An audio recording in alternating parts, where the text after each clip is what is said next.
Knee replacement అనేది గుండె ఆపరేషన్‌లా లేకపోతే బ్రెయిన్ ఆపరేషన్‌లాగా ఎప్పుడు ఎమర్జెన్సీ సర్జరీ కాదు. పేషెంట్ వాళ్ళ కంఫర్ట్ బట్టి ప్లాన్ చేసుకునే ఆపరేషన్ అనమాట.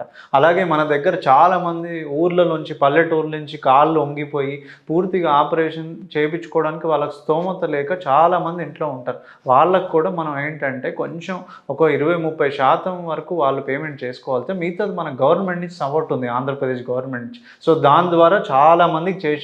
ఈ నెలలోనే ఆల్మోస్ట్ 30 నీ రీప్లేస్‌మెంట్లు చేశాం.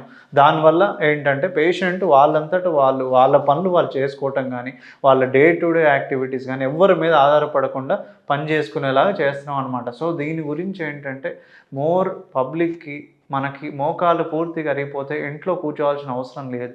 వాళ్ళు కొద్దిగా సపోర్ట్ చేయగలిగితే మిగతా అంతా గవర్నమెంట్ నుంచి మన సపోర్ట్ ద్వారా చేయగలుగుతాం. సో, ఈ అవకాశాన్ని అందరిని వాడుకోవచ్చు. మన త్రినే ఆర్థోపెడిక్ సెంటర్‌లో నేనే పర్సనల్‌గా ఉండి వాళ్ళని చూసుకోవడం, తర్వాత కూడా డిశ్చార్జ్ అయ్యే వరకు కూడా జాగ్రత్తగా ఫాలో అప్ చేయడం, తర్వాత కూడా రెగ్యులర్‌గా ఫోన్‌లో టచ్‌లో ఉండటం, ఇదన్నీ ఫెసిలిటీస్ ఉన్నాయన్నమాట.